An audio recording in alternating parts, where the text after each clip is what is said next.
featherweight champion Alexander Volkanovski. Alex, thank you for joining us. Thank you. We'll go first question to Anurag Mitra. This is Kita. Your line is open. Sorry, they said just wait 1 second, I think. Oh. I'm not trying to tell you what to... Yeah. Hi, Alexander. How are you doing? Sorry about that. Running the show now, right? Yeah. Okay. Sorry, guys. That's all I need. Yeah. So I'd like to ask you, in a recent interview, Max Holloway referred to you as an Olympic level point karate athlete. He said that you didn't cause a lot of damage, but you were really good at picking up the points, in the fight. And my question to you would be: would you plan to alter your approach this time round and go for the kill, or do you stick to the plan that one? Oh, am I looking there? Okay. Yeah. I don't know where he's going with this. Again, he's just got a few. He's been saying some pretty crazy things. He's not really being himself, I believe. Again, this karate point Olympian. It's just funny because you watch that whole fight, and you listen to the commentators the whole fight. They're talking about how all my punches were power punches, and they're am I going to be able to keep that up? Am I going to tire because I'm putting everything into my shots? And the funny thing about what he's saying is he's known for his volume punches. He's known for his pitter patter. You know what I mean? He's known to just work people out early and then just put the volume punches. He's never been a power puncher. That's what I just don't get where he's going with that. You know what I mean? He's just he's got all these weird narratives.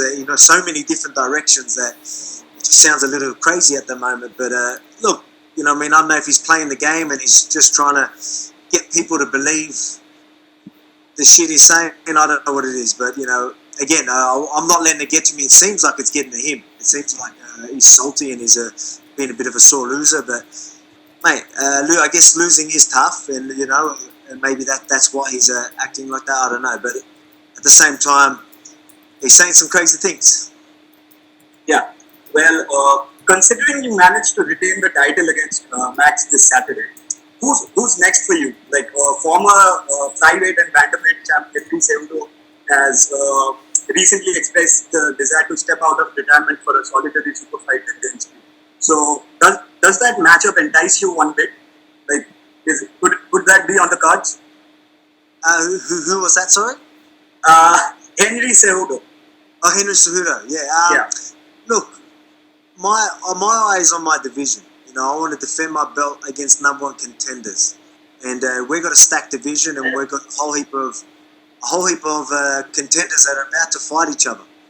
So the rumors show that that's who's fighting. You've got like Korean Zombie, and Brian Ortega, and then Yair Rodriguez a bit, Kada and Ige. So you've got all these guys fighting, and whoever has an impressive performance, they're going to be number one contender. And, for Henry Cejudo to push in front of the line, in front of a number one contender, there needs to be money involved because I'm not into that. As I've said from day one, I don't want to put my division on hold. I want to fight the number one contenders. And for me to be GOAT of this division, you need to take out your number one contenders. So if someone's going to push in front of the line, we need to be compensated for that. All right. Could we probably see you move up to 155 in the future? I mean, does that prospect of becoming a double champ in the UFC allure you?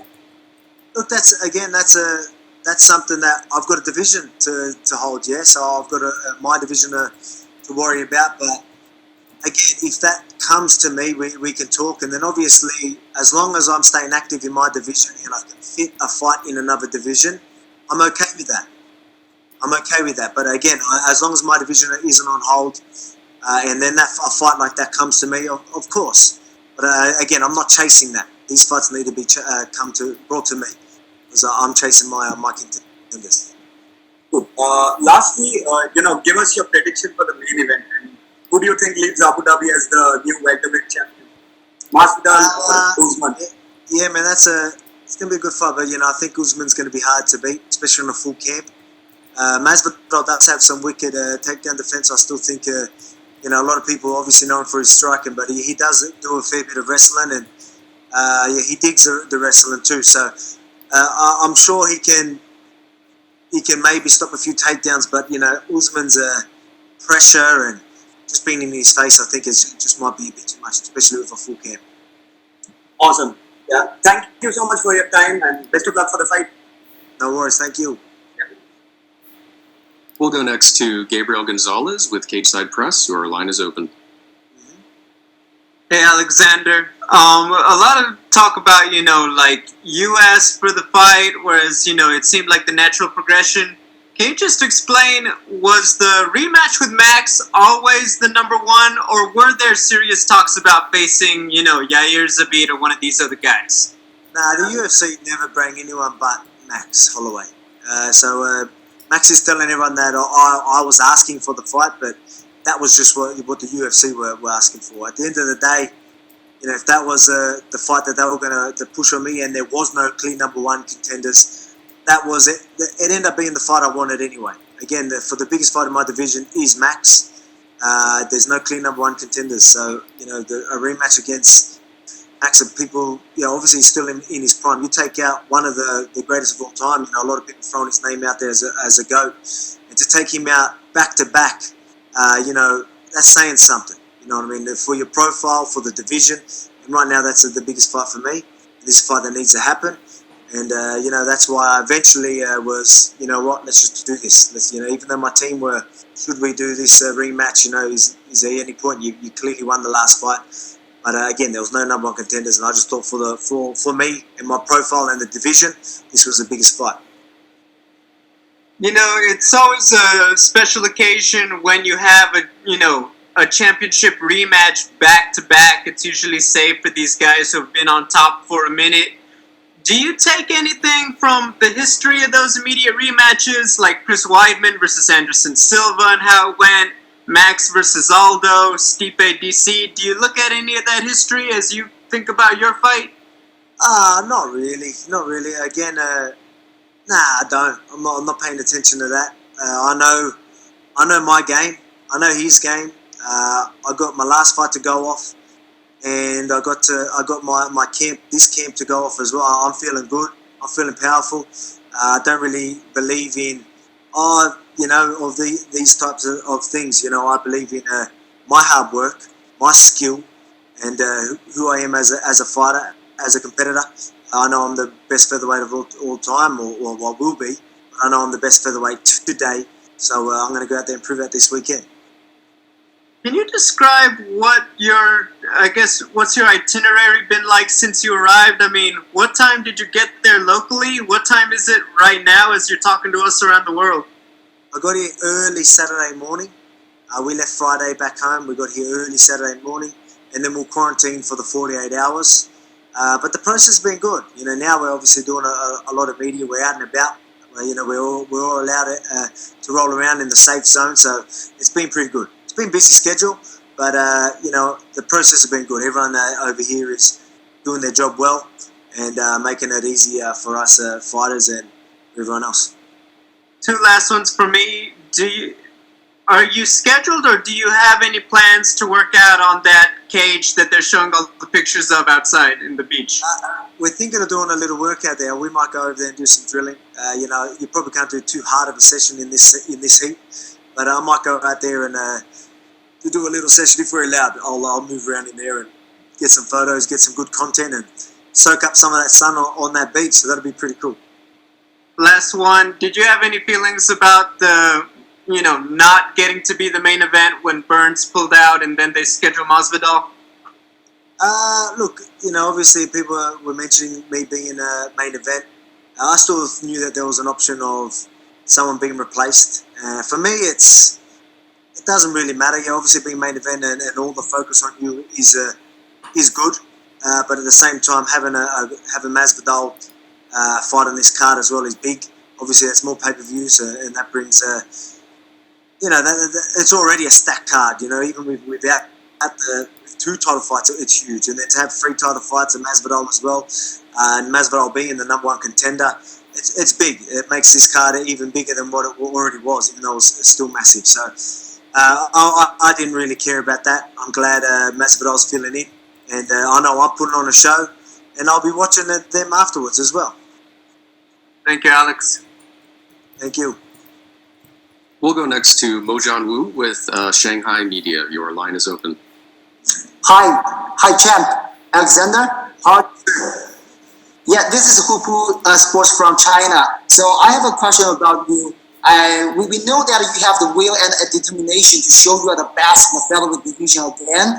But during this pandemic period, you took this fight with like 6 weeks short notice. So do you think you have reached the fullest capacity for this rematch as you expected? Yeah, it doesn't take me long to get fit. Again, like you said, I'm a hard worker. I'm determined. So even though I was in isolation, I was still determined to stay fit. I was doing home workouts. I was doing plenty of stuff. You know, I stayed fit. I stayed strong. There was still plenty of other things I was able to work on. And the 6 weeks to get ready was more than enough. I smashed my last session I had. Some of the best sessions I've ever had in the last week of my training. So I'm not worried one bit about my condition.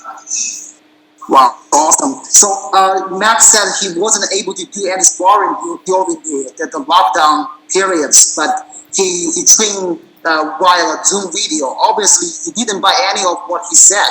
So do you think Max was trying to play a mental game with you? Do you think he's going to bring anything different to surprise you this time? I don't know what it was, whether it's mental game or, you know, covering his own ass or whatever it is. Or, I don't know, but I mean, I don't believe it. I know he's prepared. I know I'm expecting the best Max ever. So come fight time, that's going to be expected. And the best Max I know I can beat. If he's underprepared, that means it's just going to make things even easier for him. Wow, that's fantastic. You said you are going for the finish this time, and you believe that's what's going to happen. So, what kind of adjustment will you apply into this rematch? Will there be anything different compared to the first match? Yeah, there's obviously a few adjustments that we're both going to have to make, and I know one of his adjustments is going to be he's going to push forward. He's going to throw a lot more.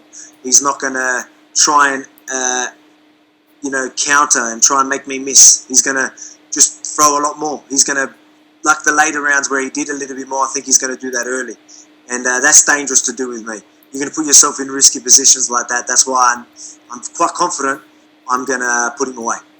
Oh, that's awesome. One thing I found very interesting in recent Journal Experience show, Max mentioned he was using a southpaw stance when last time he fought against you. Did you remember that moment? And he told that to Joe that when he used the southpaw stance, you didn't react immediately as he expected. So do you think that's a true thing as he described, or well he didn't have to do anything? Oh man, there's a lot of things that he's saying that don't make sense. Even that, I know that my third round was my best round by far. I put a lot of hands on him in that round, and he was in southpaw most of that time.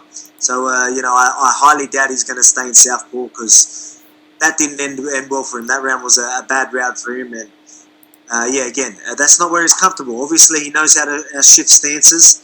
But he is an orthodox fighter. He's a volume fighter. He's a pressure fighter. There's not too much he can change. If he changes too much, he's going to be putting himself in an uncomfortable position, and that's just going to make the fight even easier for him. Thank you, sir. Appreciate it. And good luck on Saturday. Thank you. Thank you, champ. We'll go next to Ezekiel Bergonzi with Super Lucha. Your line is open. Hey, hello, Alexander. How are you? I'm very good. How are you? Fine, thank you. Do you think Max Holloway underestimated your abilities for this fight? Because he said that he was very sure he won and say you need to prove something, and that's very weird because you're the champ. So do you think that he's underestimating you? That's the question. Again, he's saying some weird things. He's saying a lot of weird things, but I'm the champ. I beat him. You know what I mean? I know I'm the champ, but that doesn't mean I ain't going to find ways to keep myself motivated. You know what I mean? I still got something to prove because there's still people that doubt me. And I know there's not many of them. I know there's a majority of people know I won that last fight, know I will do it again. But there's still a lot of people that think Max can take that away from me. I want to leave no doubt in anyone's mind. That's the type of champion I am. To be the best, you've got to beat the best. And there's still some people that think Max might be the best. And he's not. And I get to prove that this weekend. So that's why, he can say what he wants. But, me, I'm a realist. Again, that's just who I am. I'll find ways to keep motivated. And this is who I am. This is the biggest fight for me, and that's why I want it. I'm the champ, but I'm still going to look for the biggest fights in my division and the most competitive fights. If people think that this is a guy that's going to beat me, I'm going to want to fight them. I'm going to be ready. I'm going to be calling them out. So he can take it however he wants it, but that's how it is. And despite this fight, do you want to see? Are you interested to see another fight in your division to see who will be the number one contender to fight against you, like Korean Zombie against Brian Ortega? Which fight do you want to see in your division, or which fighter are you interested to compete against in the near future? Whoever's that number one contender, whoever name, everyone is shouting. You know what I mean? So it depends. There's some big fights in our division. Our division's stacked, and we've got all the guys that are pretty much in the same position about to fight each other. Whoever wins in the best fashion or most dominant fashion, I'm sure everyone's going to be screaming their name, and that's who I want. Like I said, I want these guys that everyone thinks can take me out. You know what I mean? If you want to be the greatest of all time in your division, this is what you need to do. And this is how it should be done. You know what I mean? I believe in the ranking system, and I want them number one contenders. So whoever's next in line, whoever deserves that shot, can get it. And talking about that, now you say you want to be the best of all time in your division. Do you think that there is that goal is not something that fighters want anymore, because there's a lot of crossing divisions, like for example Cejudo won the flyweight title and then he jumped right away to fight for the bantamweight title instead of defending his belt in the 125 division. Do you want to go from to other way, like fighting first all the contenders and then see if you want to jump to other division? What do you think about that? Man, I've got a division to hold, and I'm not. I get why people want to do that, but again, that's not what it's all about. I don't want to not fight my number one contenders, keep my division on hold, just so I can fight in other divisions, just so I can hang on to my belt. You know what I mean? A lot of people are doing that, and I don't believe in that. But in saying that, I want to stay active. I want to be an active champion. So if me doing that, if I'm fighting my number one contenders and I've got room to fit in a lightweight fight, again, to get that champ status, as long as I'm not holding my division up, I'm all for it. If that opportunity comes to me, I'll be all for it. But I'm not going there chasing it, if you get what I mean. And talking about other topic, now you can pre-order your children's book. Congratulations! And how came the idea to write that book and try to reach the children, and talking about your past as a fighter and as a champion? How came that idea? Well, everyone that knows me knows that I'm a family man. That's just who I am. I take pride in that. You know what I mean? And I take pride in the person I am. As I say, I'm not perfect, but I at least try to be. At least try and have morals. I try and stay disciplined. I try and do the right thing. You know what I mean? And that's something I want to push on the new generation. That's something I'm proud of, and that's something that there's a lot of UFC fighters that are like that. We don't get portrayed like that. There's a lot of fighters that are some of the most respectful people I've ever met, and a lot of us get portrayed as thugs, as you know what I mean. But we're not all like that, and I think this is really good for the UFC. I think this is really good for our sport to really show a different side to us athletes. And this is something I'm proud of, and it's this is my brand. Again, I'm not the type to talk trash on people. Maybe me and Max are having some words, but I'm just telling it how it is. But I'm not going to throw shade on someone for no reason. That's just not who I am. I'm a respectful guy, and I always will be, and at least try and be. So that's who I am. That's my brand, and children's book just fits that perfectly. And again, I think it's huge for me. I think it's huge for the sport, and I think it's huge for us fighters. And I want people to see that we're not all thugs, and we have some really good people in this sport that children can look up to. And my last question is, are you will you write a book but a novel? Do you want to explore other aspects of your writing in the near future, like a novel or storybooks, little little tales? Yeah, for sure. You know what I mean. It's there's so much you can do. Again, you know what I mean. Like right now, a children's book was something that we wanted to do, and I think it's just the timing of it and just everything about it. It's just perfect. You know what I mean. But again, we want to do a lot. Again, you've got a brand and you want to build off that. So you want to build your empire, as they say, and I definitely would love to tell my actual story. You know what I mean. So that's definitely something that I got my eye on. Well, thank you very much, and good luck on Saturday. Thank you. We'll go next to Damon Martin with MMAfighting.com. Your line is open. Hey Alex, when we spoke after the first fight with Max, when you were coming out of the hand surgery, you told me that at the time you hoped maybe Max would get another fight, maybe get another win, and the featherweight division could kind of shake itself out a little bit to determine who would get your first title defense. Now, obviously, you can't control a pandemic, kind of delaying things. But was there any disappointment that we didn't see more featherweight contender fights while you were gone? Like the Zabits and Yairs and Brian Ortega's. We those fights, while you were gone. Yeah, well, that's why this fight is happening. This is the fight the UFC were pushing from the start. As you said, I was saying that it would be good. Like I clearly won that last fight. Should we look at a new number one contender? But there wasn't really any number one contenders, and as you said, no one fought. So as time went on, the UFC obviously were looking for fights, and it ended up being there's no one else but Max then. You know what I mean? There's no clear number one contenders. The biggest fight for me right now is against Max. In our division, that is the biggest fight because there is no clear number one. So, and I didn't want to miss this opportunity fighting on Fight Island. So, I was saying they wanted to fight, and I'm like, they wanted Max, and I said, all right, you know what? Let's do it. I don't want to wait around for a number one contender. Let's go out there and take him out again. Prove yourself as the best featherweight in the world. I am the best featherweight in the world. I know most of the world knows that, but there's still some people that doubt me, and I want to get them all on board. I want Max to know that even though he knows he lost that fight, I want him to really know this time. I want him to have his head down while my hand gets raised, knowing that he lost. And I don't mean that in any disrespect, but I just mean that in a way where he somehow thinks he won that last fight and he's still talking about it. Whether I don't know where he's going with that, but I'm going to leave no doubt in his mind and the rest of the world.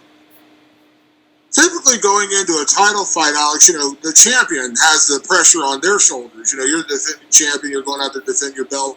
But in a weird way, Max getting this automatic rematch, there's a lot of pressure on him because if he loses to you a second time, as long as you're champion, there's probably not going to be a chance of a third fight. I mean, you feel like that actually adds a little bit more pressure to his side going into this one because again, he loses, as long as you're champion, there's not a good chance he's going to get another shot at you.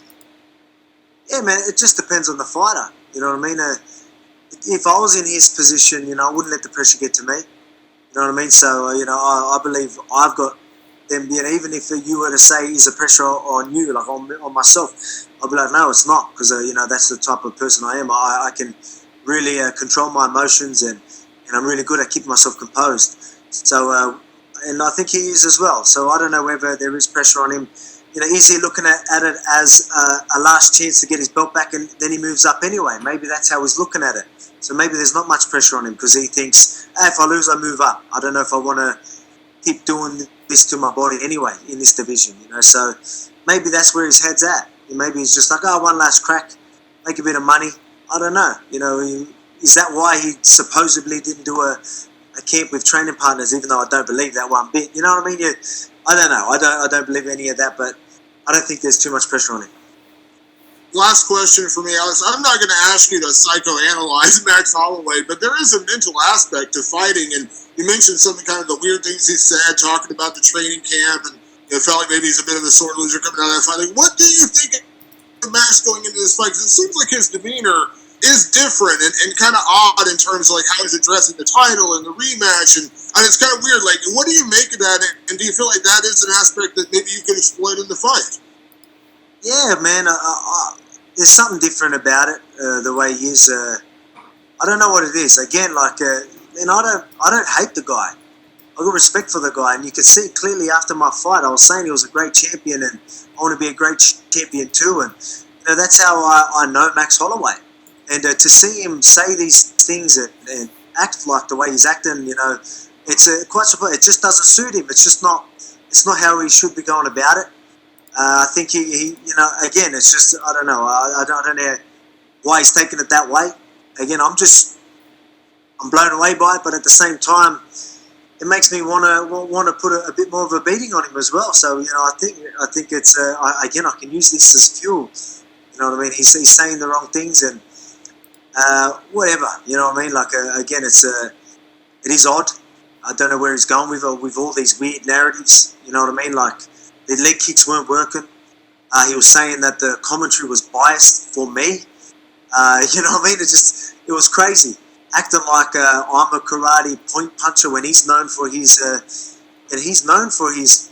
volume punching, pitter patter. Yet the commentary talking about how I'm looking to throw power shots and finish the fight. Am I going to be able to kick this pace up and keep this power up? Am I going to gas because I'm throwing everything into my punches? So you know what I mean? Like, it's just crazy where he's going with everything. Some people are believing it. Maybe he's just playing the game. He's playing the game, and he wants people to believe him. And again, a lot of people got a lot of time to believe that, especially in this pandemic. But I don't know where he's going with it. It doesn't suit him. I hope he's okay. To be honest, again, I don't hate the guy. But, he's going to make this win even easier for me with the way he's going about it. Thanks very much. Thank you. We will take our final questions from Danny Segura with MMA Junkie. Your line is open. Hey, Alex. Can you just explain to us why is it so, I guess, unbelievable that Max Holloway did his camp over Zoom for preparation for UFC 251? Hey, like, you need that contact training. You need it. You know what I mean? Even me having I had 6 weeks contact training, and then you didn't have contact training before that. Went out of my way, or my team went out of their way to get an exemption to make that happen. Went through the government, and they got an exemption so we could do contact training. Because it's important. There's keeping fit. Oh, don't get me wrong, I was keeping fit and I was staying strong. But to say that I am fight fit and ready to fight for a title, it's just ridiculous. And I'm sure he wouldn't put himself in that position. You know what I mean? He wants to take that belt. I'm sure he wants that belt back. And him having a camp without any training partners, it just doesn't make sense. And if that is the case, maybe he doesn't really care. Maybe he's fighting for the money. I don't know what it is. Maybe he doesn't really care about this division anymore. I don't know. If that's the case, I really don't think he's committed to this fight like he should be. You know what I mean? And I hope he had a full camp, because I'll beat him. I believe I beat him. Well, I did beat him on his best day, and I believe I'll do that this camp too. And if he is underprepared, then I truly do believe I'll be putting a beating on him. You know what I mean? And again, that's just the truth. You know what I mean? I'm not being disrespectful, but if you come into this fight underprepared, you're gonna make that night very hard for you. Yeah, for sure. And with some of the comments you've said, and also some of the comments that your coach has made, it almost feels like you guys are saying that you and your team have Max Holloway's number, regardless of whether he's full camp or Zoom camp, whatever it is. Is that how you feel? You feel like you have Max Holloway's number? Yeah, I do. You know what I mean? I said that before the fight. But again, you've got to prove yourself, and I did that. See, a lot of people don't realise that we were making adjustments that whole fight. He made adjustments that whole fight, and I still stayed in front the whole time. Every time he adjusted, I countered it. You know what I mean? He made adjustments, and then I adjusted to it. Later rounds, people are saying they were better rounds. I still won them rounds with a broken hand. Like, you know what I mean? I didn't want to use that as an excuse because that's not who I am. But I mean, people saying that I was slowing down towards the end, and he started getting a little bit and seeing more success in them later rounds. I broke my hand, and I knew I won, so maybe I had to pull back, and I still won them rounds. You know what I mean? People are saying that he had later rounds that were better, but I still won them rounds. You know what I mean? So it just showed you when he made adjustments, I was still better. When I had a broken hand, I was still better. You know what I mean? And again, I'm not throwing shade on the man, but I've just got his number. You know what I mean? And I am the best featherweight in the world, and I proved that December, and I'll prove it again this weekend. Yeah. This is your first fight as a champion. Does it have any different feeling? How do you feel about entering this fight already with gold? It doesn't feel any different. It doesn't. You know what I mean? Honestly, again, I've got a job to do. You know what I mean? I gotta not only bring the belt. I want to say I'm going to bring this belt back to my family. Which the reason why I want to bring this belt back to the family is because I want to bring the win back to my family. I want to bring the money back to my family. I want to bring the success of having this belt back to my family, back to my team, back to Australia. You know what I mean? So me defending my belt isn't my main, my main focus. It isn't my main motivation. So this is still another fight for me. You know what I mean? I'm still going to go out there and I'm still more motivated than ever. I don't care if I've got that belt and people are chasing me. Again, I'm chasing them. I'm coming after them. I'm coming after that win. Every single one of them, I want to win every fight. And, that's my motivation. All right. Thank you, Alex. Best of luck. Thank you. Thanks for joining us today, Alex. You're all good. Thank you. This concludes today's UFC 251 Virtual Media Day. Video recordings will be available later today.